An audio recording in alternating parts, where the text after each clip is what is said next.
Nous avons déjà parlé de l'adoration en esprit et en vérité. Nous pouvons considérer maintenant la fonction de l'esprit qu'est l'intuition. La différence entre l'âme et l'esprit est ici très claire et définie.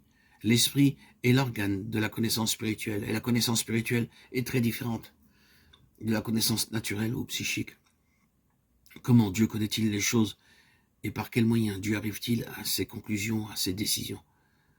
Sur quelle base de connaissance gouverne-t-il l'univers? Est-ce par le raisonnement, par l'induction, par les déductions, par la philosophie, par la logique, par la comparaison? Tout ce labeur du cerveau est certainement inconnu à Dieu. Sa connaissance et ses conclusions sont intuitives. L'intuition est cette faculté de l'intelligence spirituelle par laquelle agissent tous les êtres spirituels. Les anges servent selon la volonté de Dieu par un discernement spirituel de cette volonté et non par une conviction discutée et raisonnée.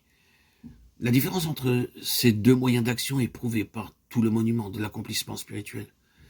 Si la raison humaine, le jugement naturel et le bon sens avaient été les lois gouvernantes, la plupart des œuvres immenses inspirées par Dieu, sinon toutes, n'auraient jamais été entreprises.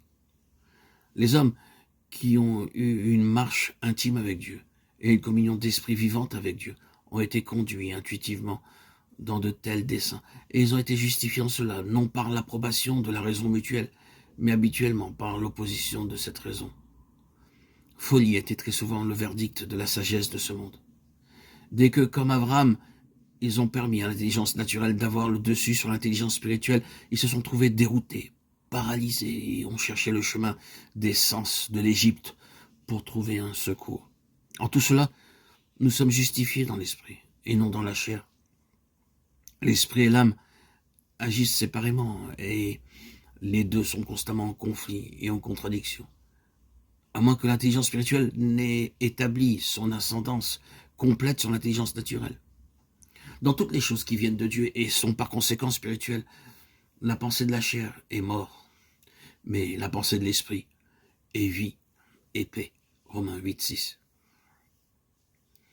Telle est donc la nature de la connaissance spirituelle. La seule connaissance de Dieu qui soit de valeur spirituelle pour nous-mêmes ou pour les autres par notre ministère, c'est celle que nous avons par une révélation du Saint-Esprit, dans notre propre esprit. Dieu ne s'explique jamais en premier lieu à la raison de l'homme, et l'homme ne saurait jamais connaître Dieu en premier lieu par la raison. Le christianisme est une révélation où il n'est rien, et il doit être cela pour chaque nouvel enfant de Dieu. S'il en était autrement, sa foi s'appuierait sur un fondement qui ne résisterait pas au jour de l'épreuve.